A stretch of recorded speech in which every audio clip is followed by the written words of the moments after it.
Bom dia a todos, meu nome é Kátia, eu sou bióloga, mestra e doutoranda em Neurociência e Cognição e faço parte, meu projeto de pesquisa faz parte do eixo de neurobiologia.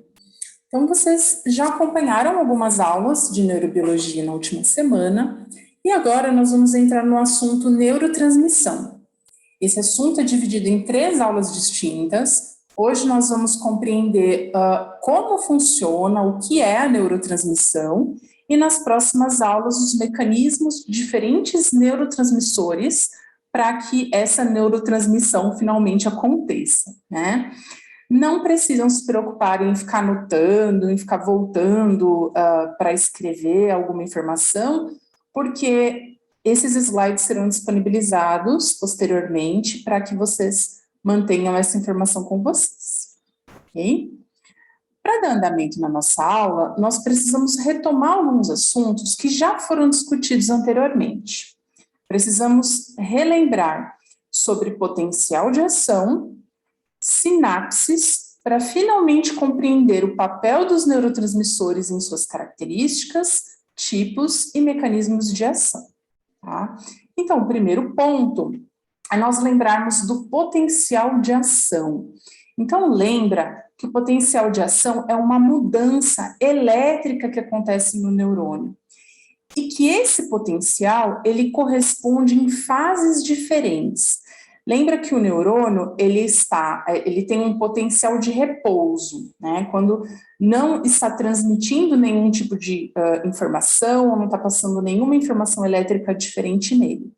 Esse potencial de repouso é de aproximadamente 65, 70 milivolts negativos.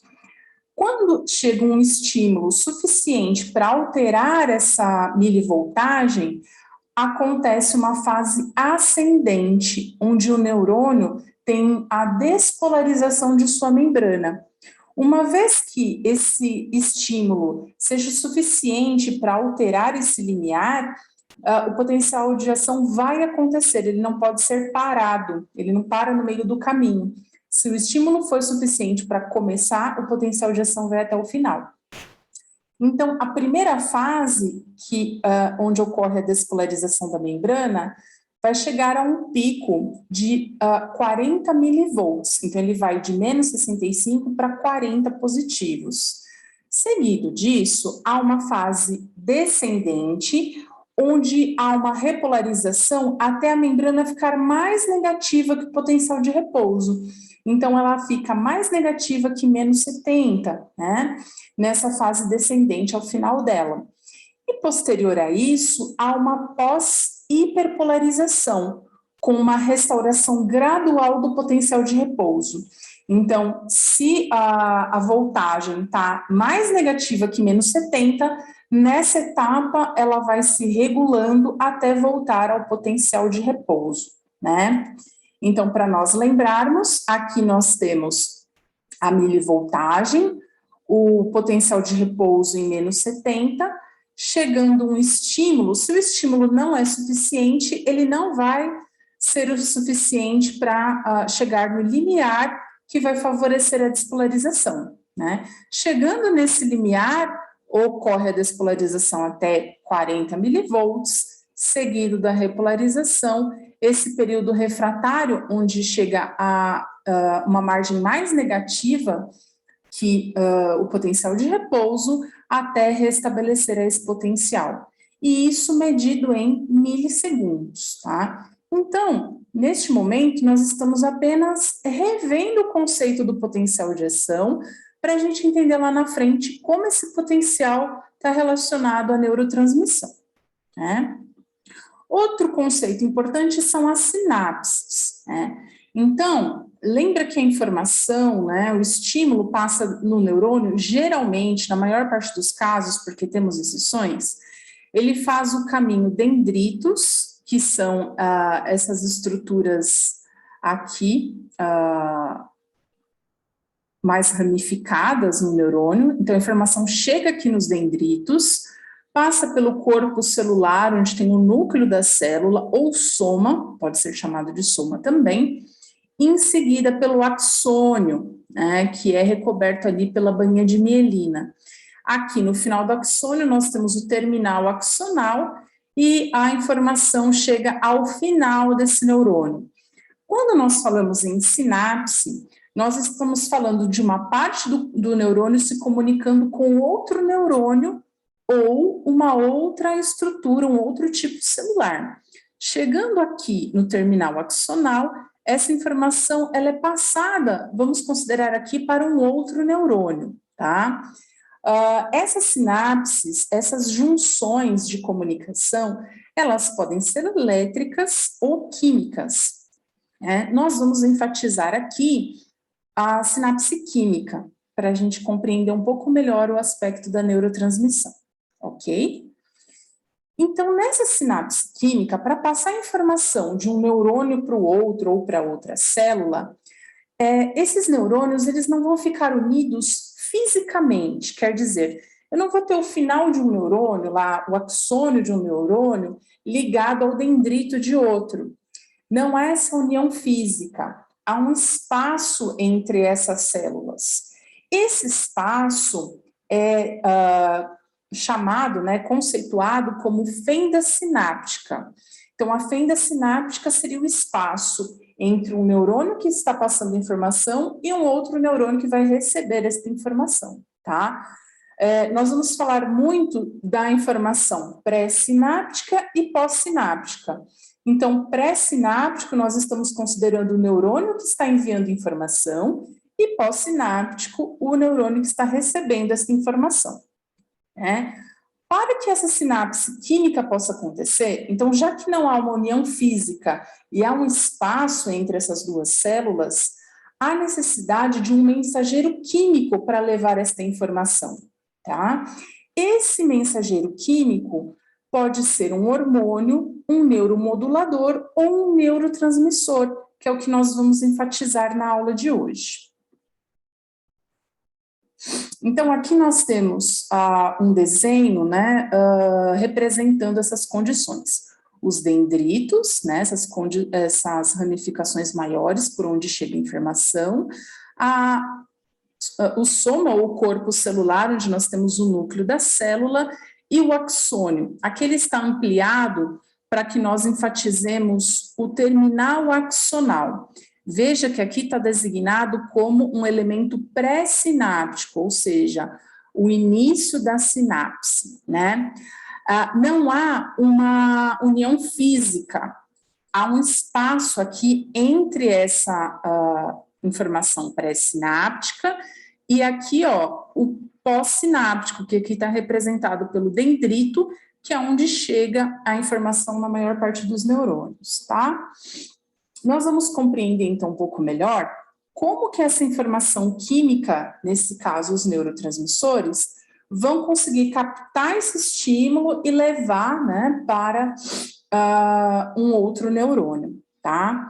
Nós vamos ter a ação, principalmente, de vesículas sinápticas que vão levar esses neurotransmissores. Vamos entender isso um pouco melhor, né? O neurotransmissor, então, conceitualmente, ele é uma substância química utilizada na comunicação com neurônios pós-sinápticos. Então, essa substância química vai levar a informação até o neurônio pós-sináptico, né? Quais são as características para que essa substância química seja considerada um neurotransmissor? Então, para ser considerado um neurotransmissor, essa substância química precisa ser sintetizada no neurônio, liberada no terminal pré-sináptico. Então, veja, aqui nós temos o terminal pré-sináptico, como nós chamamos, seria o terminal axonal, então o finalzinho lá do axônio, do neurônio que está levando a informação, né? Então, se ele está levando a informação, ele é pré-sináptico, se ele está recebendo, ele é pós-sináptico, ok? Então, o neurotransmissor, ele é liberado no pré-sináptico, em quem está levando a informação. Esse neurotransmissor, ele vai atuar no neurônio ou órgão efetor, então ele vai atuar no neurônio pós-sináptico ou no órgão onde ele está sendo encaminhado. ele é mimetizado por uma substância exógena, então uma substância no organismo vai sofrer ação de enzimas para produzir esse neurotransmissor, e ele também precisa de um mecanismo de remoção. Então, uma vez que esse neurotransmissor seja utilizado aqui, levando informação do pré-sináptico para o pós-sináptico, ele não pode ficar na fenda sináptica, ele precisa ser removido. Isso pode causar danos ao nosso organismo, né? Se ele ficar ali estimulando o tempo todo, né? Então, para considerar uma substância química como neurotransmissor, eu preciso agregar essas informações, essas características, né? As vesículas seriam estruturas que armazenam esses neurotransmissores que foram produzidos lá no terminal axonal. Então, vai ser uma organela esférica que também tem uma membrana e que vai estar lá no neurônio pré-sináptico, tá? Essa vesícula, ela vai armazenar o neurotransmissor produzido. Então, veja, nós temos aqui esses pedacinhos aqui mais escuros que estão representando os precursores dos neurotransmissores. Aqui no terminal axonal, nós temos a presença de enzimas que vão ajudar a sintetizar os neurotransmissores. Uma vez que eles estejam sintetizados, que é o que a gente observa aqui nessas bolinhas escuras, eles vão ser envolvidos por vesículas. Essas vesículas vão sofrer ações, especialmente quando há potencial de ação, né? O potencial de ação vai permitir, nós já vamos ver como, essas vesículas cheias de neurotransmissores cheguem lá no terminal. Chegando lá no terminal axonal, o que vai acontecer? Vejam que a vesícula, ela também tem uma membrana, certo? Essa membrana, ela vai se fundir com a membrana do terminal pré-sináptico. Então, fundindo essas membranas, vai acontecer a liberação do neurotransmissor. Percebam que o neurotransmissor, ele está num espaço, ele não vai direto para o outro neurônio, ele está na fenda sináptica. Então, para que ele, depois de ser liberado, para que ele saia aqui da fenda sináptica e entre num outro neurônio, no neurônio pós-sináptico, ele vai depender da presença de um receptor, né? Uma vez que ele tem ali a presença desse receptor, ele entra no próximo neurônio ou na outra célula.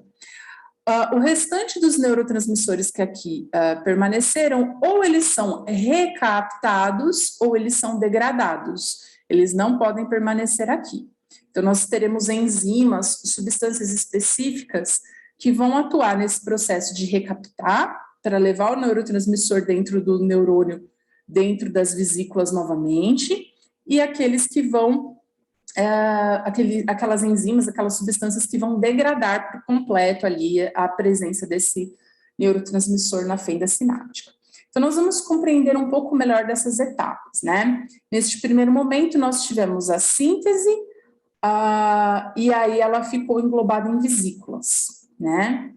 Essas vesículas vão ter essa membrana ali no seu envolto, ok?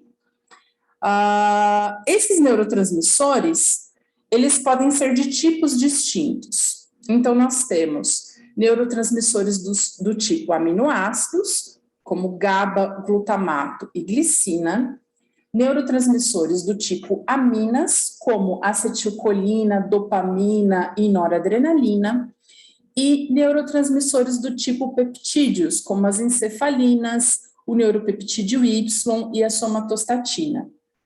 Neste curso, como são muitos neurotransmissores, as próximas aulas de neurotransmissão, elas enfatizarão as aminas. Então, nós vamos dar uma ênfase mais profunda ali para dopamina e para serotonina, por exemplo, tá? Mas é importante que nós entendamos que existem outras substâncias químicas que têm essas propriedades que nós estamos estudando aqui. Bom, A síntese e o armazenamento é a primeira parte do processo de neurotransmissão. Como nós vimos, esse processo de produzir o neurotransmissor e ele ficar armazenado dentro da vesícula parece algo muito simples, né? Ele foi produzido, uma enzima atuou, ficou envolvido ali na vesícula, depois vai ser liberado. Só que como existe esse monte de tipos de neurotransmissor, obviamente que os mecanismos vão ser diversificados também, tá? Então, só para a gente ter uma noção dessa diversidade, o glutamato e a glicina, por exemplo, eles são abundantes em diferentes células do nosso corpo, inclusive nos neurônios. Já quando a gente considera o GABA ou as aminas, como a dopamina, né?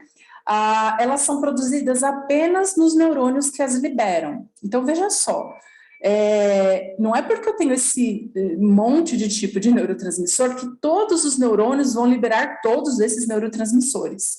Nós temos neurônios específicos para cada tipo de neurotransmissor, tá? Então, existem neurônios que a gente chama, por exemplo, de serotoninérgicos. O que quer dizer isso?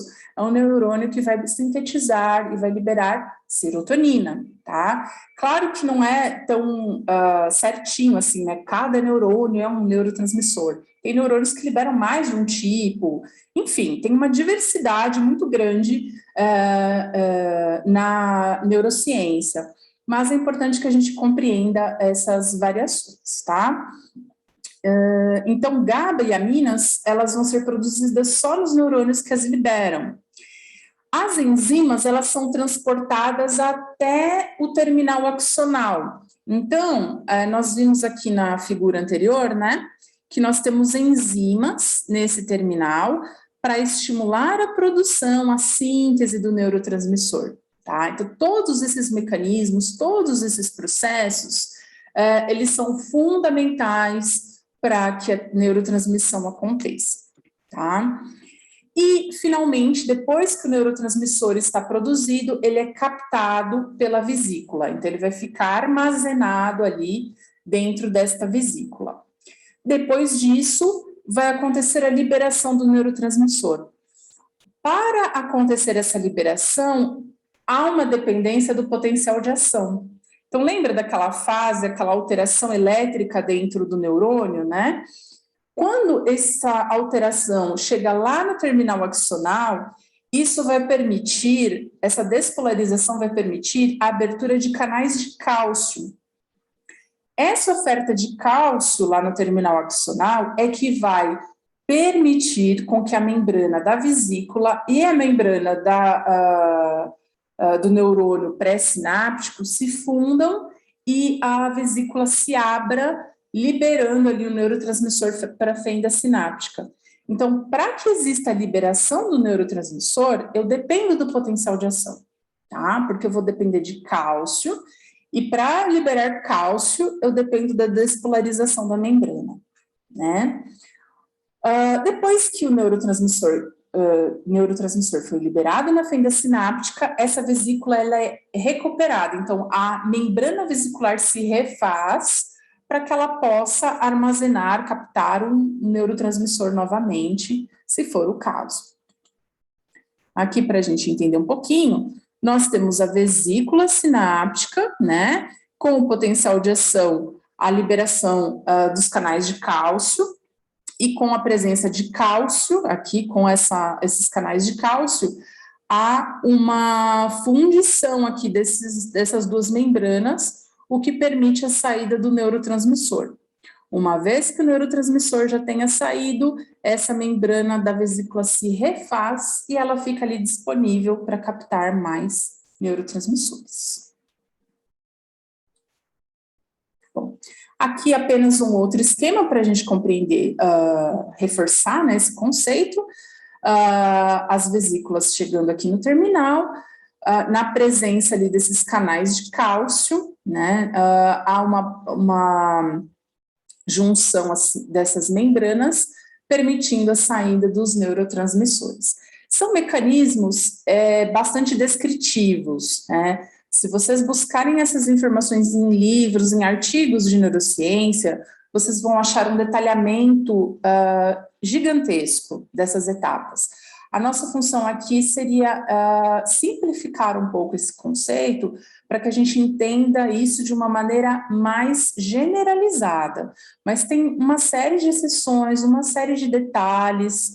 É importante que vocês tenham conhecimento, distinção disso, que nós estamos tentando facilitar aqui o acesso a essas informações. No final da nossa aula, eu vou disponibilizar alguns nomes de livros que pode ser interessante para vocês consultarem, ok?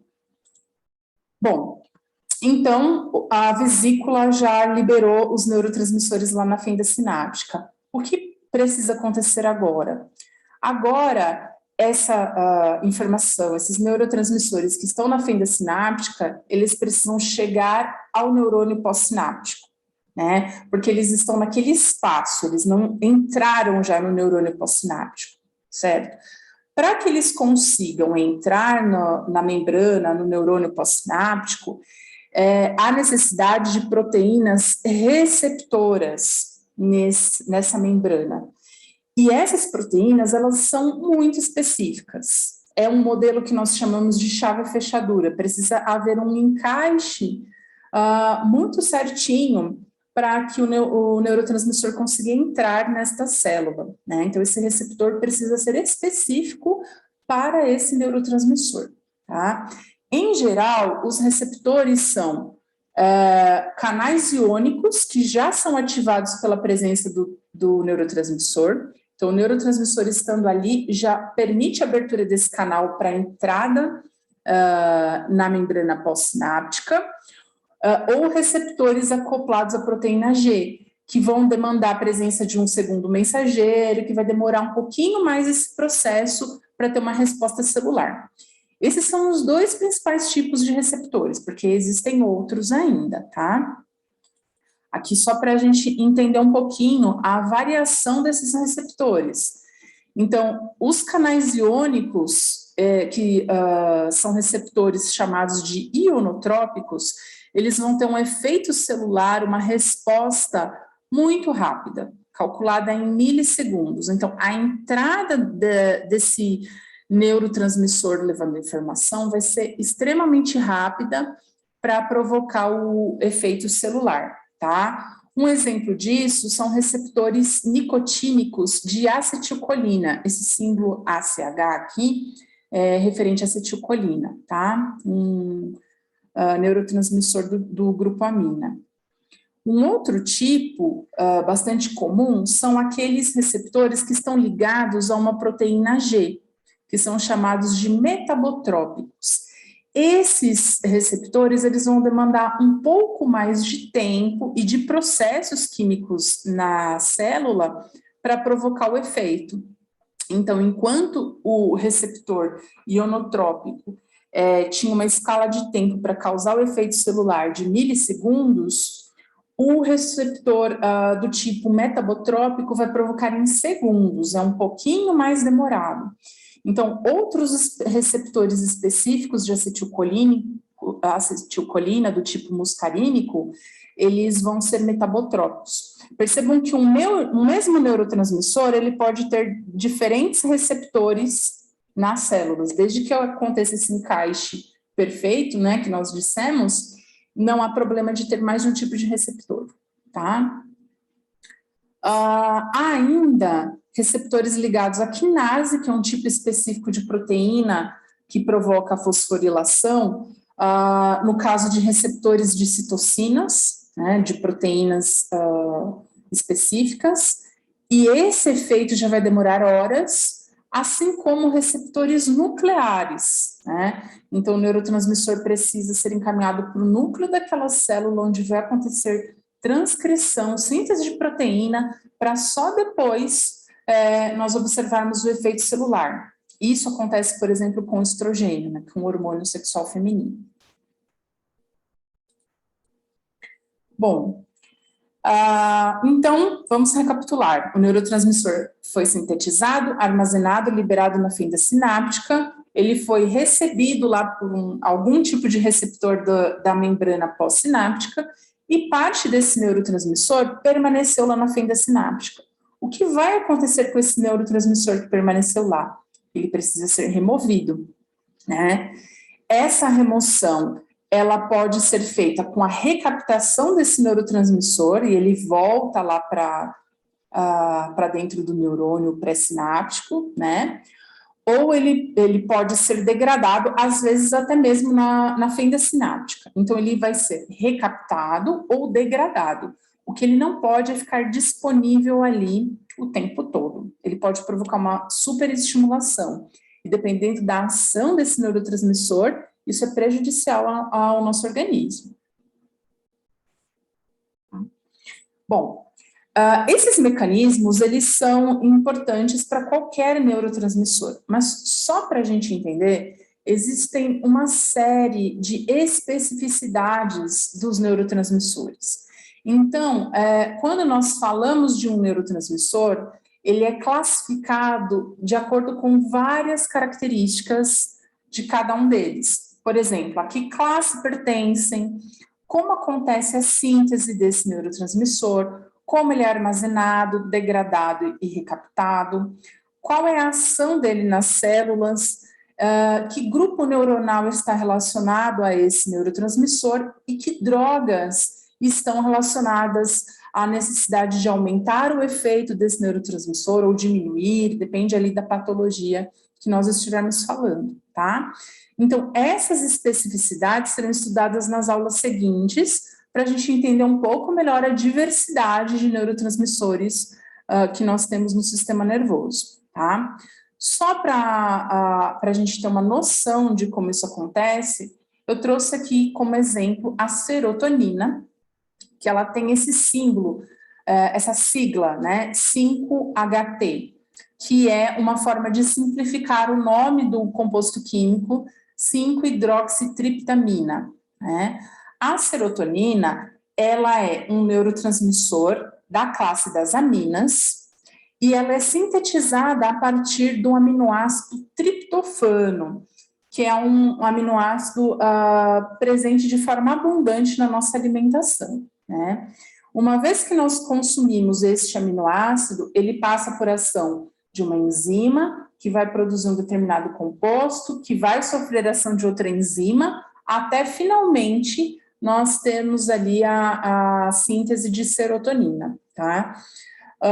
Só para a gente ter uma noção de que não é um processo tão simples a sintetizar, né? Não é só um componente e uma enzima e já está tudo certo, né? Aqui, por exemplo, nós temos duas enzimas.